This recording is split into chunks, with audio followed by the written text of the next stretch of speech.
Bonjour tout le monde. Bonjour. Re-bienvenue à RPG Suicide, 11e épisode.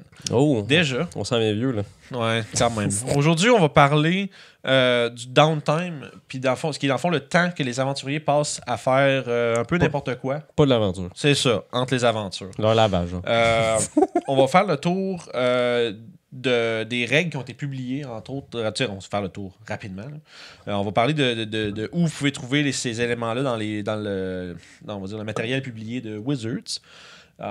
Puis aussi, on va parler de comment intégrer ce qui se passe pendant votre downtime dans votre campagne. Parce que ce qui se passe dans votre downtime, c'est des événements. Il y a des choses que tu peux avoir. Tu peux te faire des ennemis, tu peux te faire des alliés. C'est des choses qui vont peut-être revenir à travers la campagne. Fait que c'est pas juste quelque chose que tu le fais puis c'est parti pour toujours.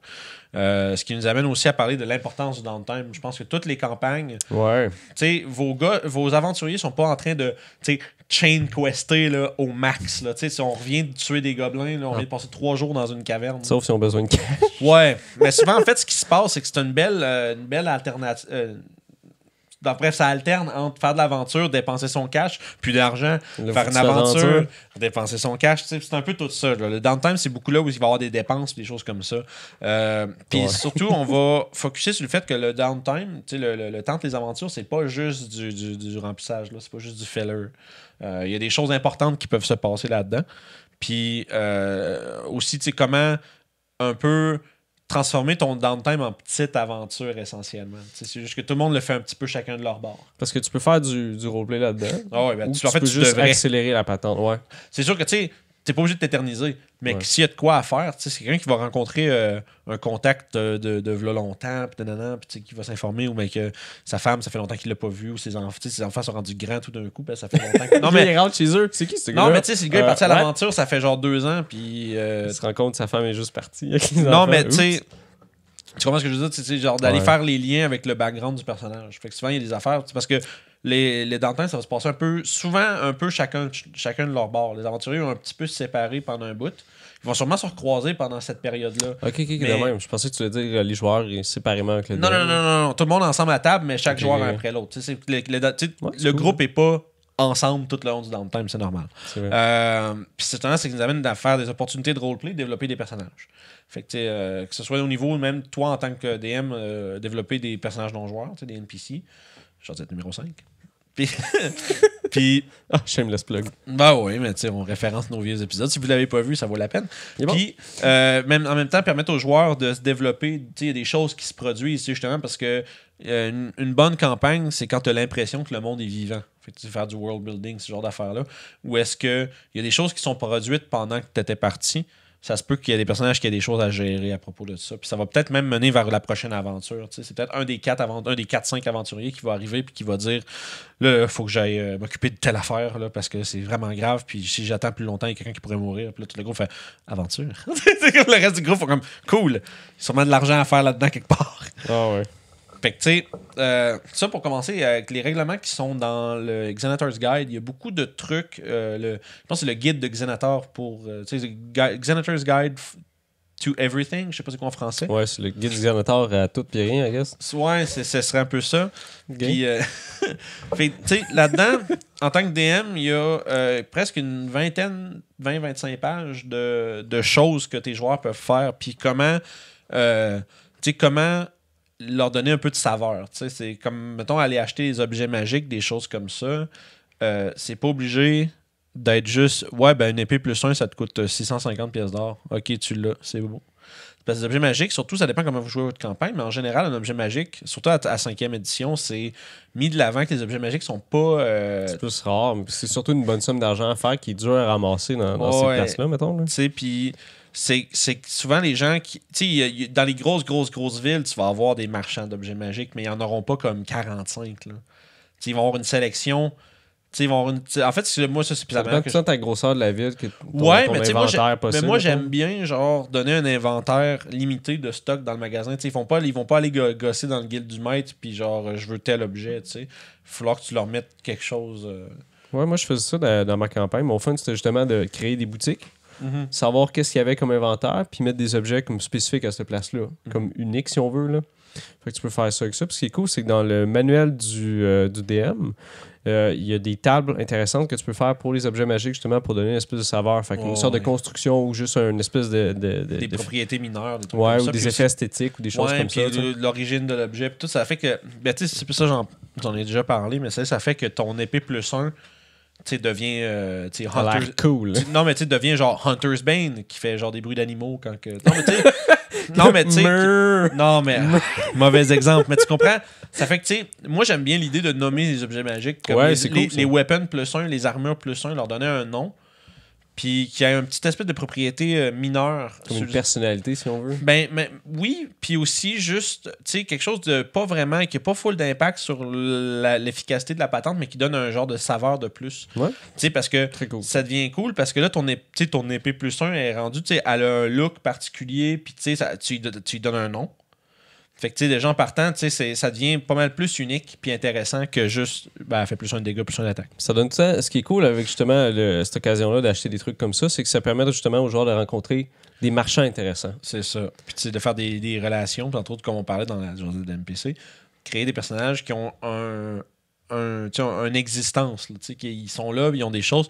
Puis peut-être que plus tard dans la campagne, il va arriver quelque chose avec un tel marchand, puis eux autres vont dire, il était vraiment cool, lui, on va l'aider. Puis, tu sais, ça devient des hooks d'aventure, tu sais, des accroches. Tu sais, c'est comme on parlait, c'est du world building, c'est de rendre ton univers plus vivant puis plus réel. Puis ça, pour les joueurs, là, pour vrai, en tant que DM, si vous réussissez à bien faire ça, les joueurs vont être là, wow! Puis ces genres-là, ils vont s'en rappeler. Ben oui, parce qu'ils vont te reparler de tel marchand qui avait. Tu sais, là, je peux pas inventer un bonhomme cool sur le fly, là, mais tu sais, c'est. Ah, moi j'en ai un. Ouais, vas-y. Non, justement, j'avais fait une campagne, puis ils ont juste interagi une fois avec ce gars-là, puis mon ami m'en parle encore à ce jour de ce dude-là. C'était un marchand, c'était un tiefling qui s'appelait Bashir Al-Assam, ou s'appelait le marchand rouge. C'est un tiefling qui était rouge. Puis mon but, je l'avais mis là, parce que mon joueur, c'était un tiefling aussi. Ouais. Puis je voulais lui montrer qu'il n'était pas obligé de faire d'être comme tous les tieflings. Ouais. Fait que j'ai montré un bonhomme que lui, c'était comme un esclave avant, puis qui s'est comme défait de ça. Puis c'est comme essayer de montrer, hey, ta mentalité de gars qui est comme. C'est fait comme. Pas martyrisé, mais plus compressé. Ouais. Plutôt comme. Oppressé. Oppressé, c'est ça. Ouais. T'es pas obligé d'être comme ça. Fait que ça permet justement de faire des points d'insertion de d'autres choses. Mm-hmm. Fait que tu sais, fait que tout ça, ça va se passer entre les aventures. Parce que c'est pas.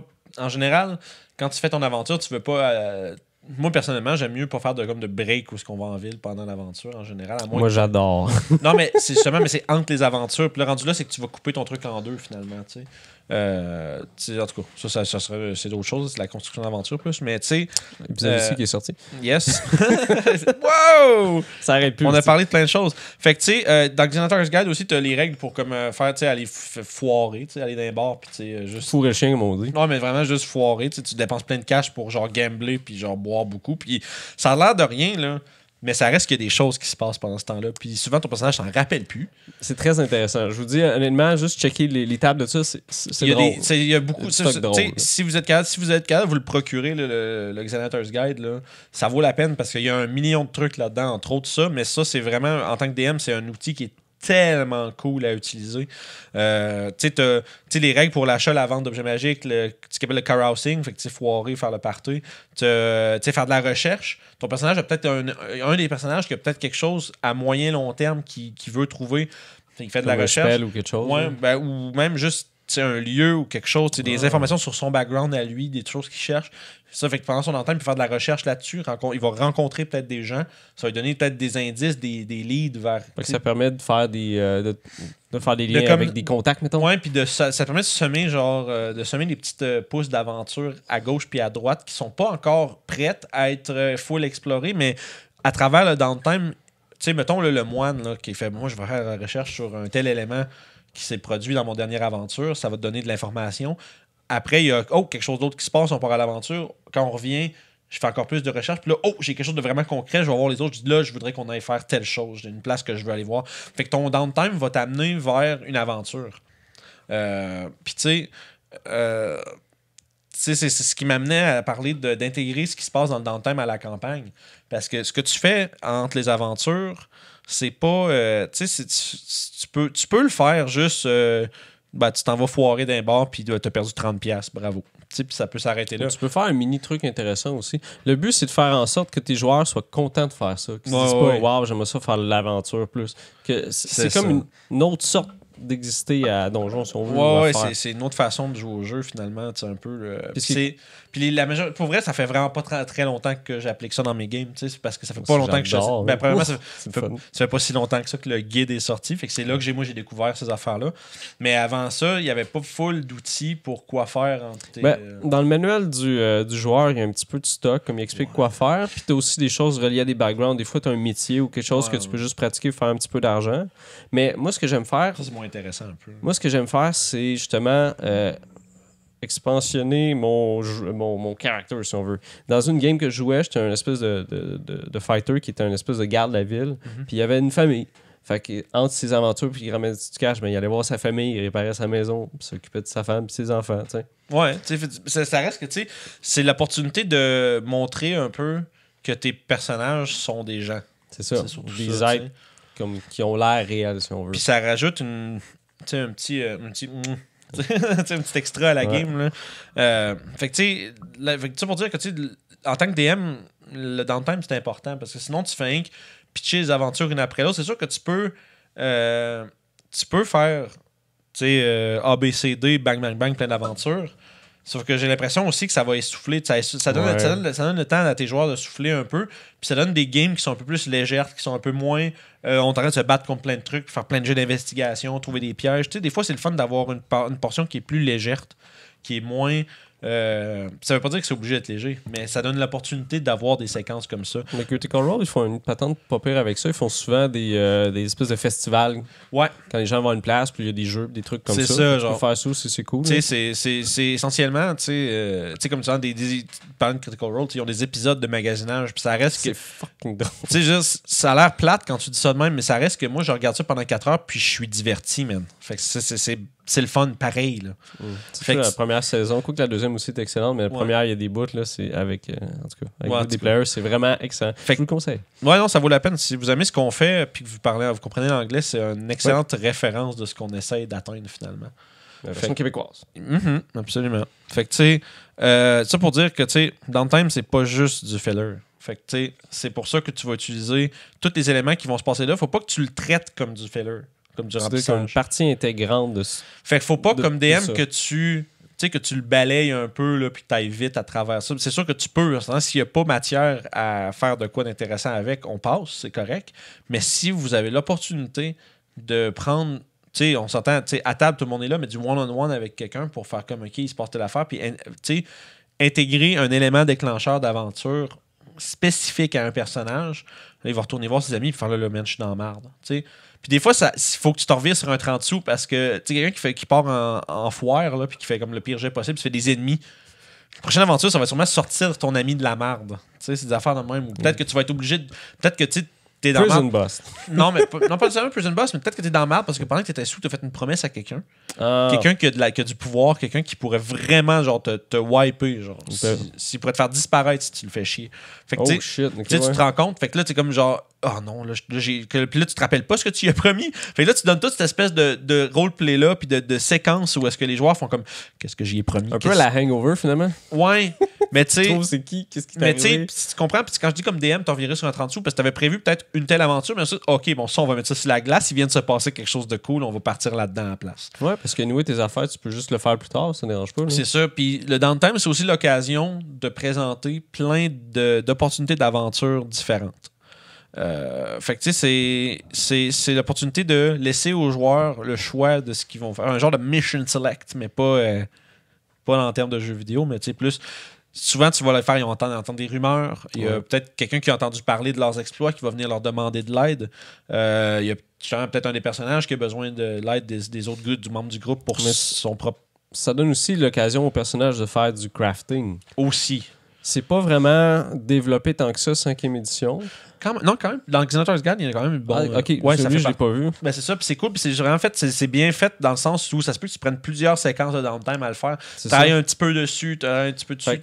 Le meilleur exemple, c'est l'armure de plate que les gens ils veulent avoir souvent, là, mais ça coûte 1500. Fait qu'il faut que tu mettes du cash, du temps là-dessus.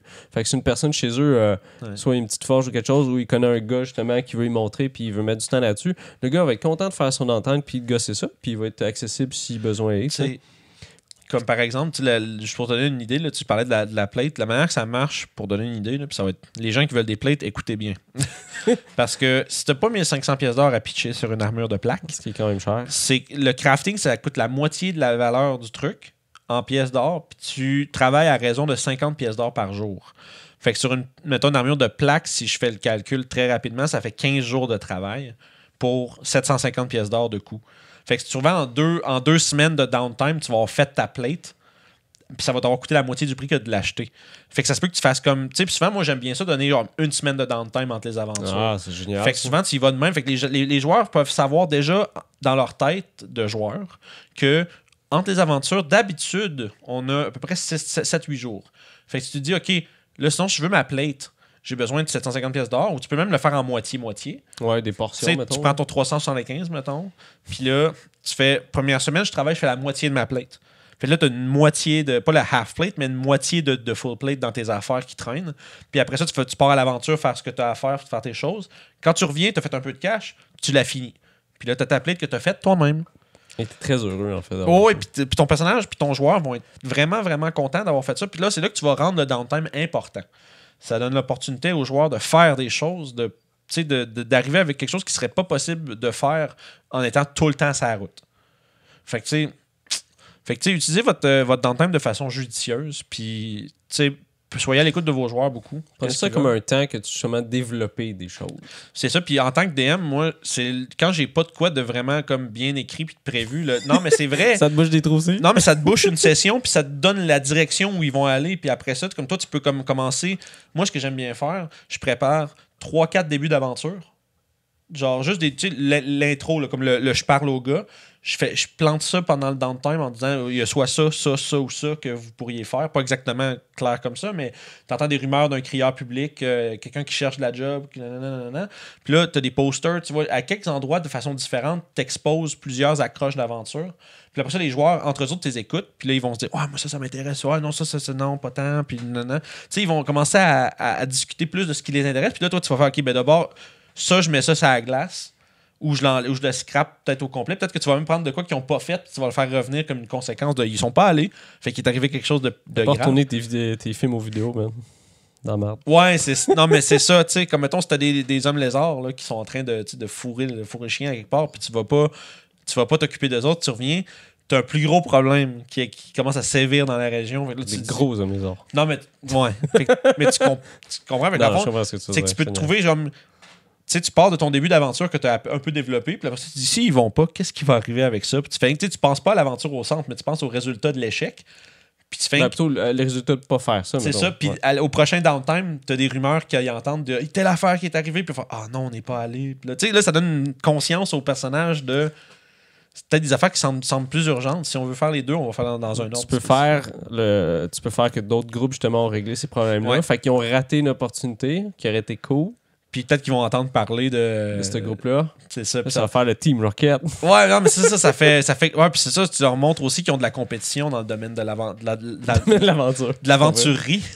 En tout cas. C'est de l'aventurise. Fait que ça pour dire, le downtime, les amis, c'est cool. Utilisez-le. Ouais. Ça vaut vraiment, vraiment la peine. Puis ça vient de quelqu'un qui le faisait pas si longtemps que ça. Fait que, tu sais, prenez le temps de prévoir juste, tu sais, puis c'est développez pas trop, parce que si vous développez trop, vous allez perdre du temps de travail, finalement, je trouve. Ça dépend c'est quoi, je te dirais, parce que c'est quand même assez réutilisable de place en place, dépendamment c'est quoi, là. Mais en même temps, c'est que ça fait que tu vas peut-être passer moins de temps à développer ce qui est important dans l'immédiat. Mais ça, c'est juste la gestion de temps. Là. Ça, c'est pas.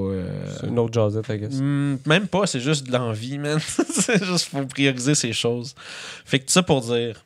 Downtime, c'est le fun. Puis je pense que vos joueurs vont vous remercier de prendre le temps de monter des séquences comme ça. Fait que. Bien dit. Ça. Yes. Ça ressemble au mot de la fin, I guess. Ça ressemble à On se repogne. Ben, merci tout le monde, on se repogne. Merci d'avoir écouté Jazette sur le side. N'oubliez pas de liker, commenter et de s'abonner à la chaîne. Vous allez pouvoir suivre toutes nos vidéos sur YouTube à RPG sur le side.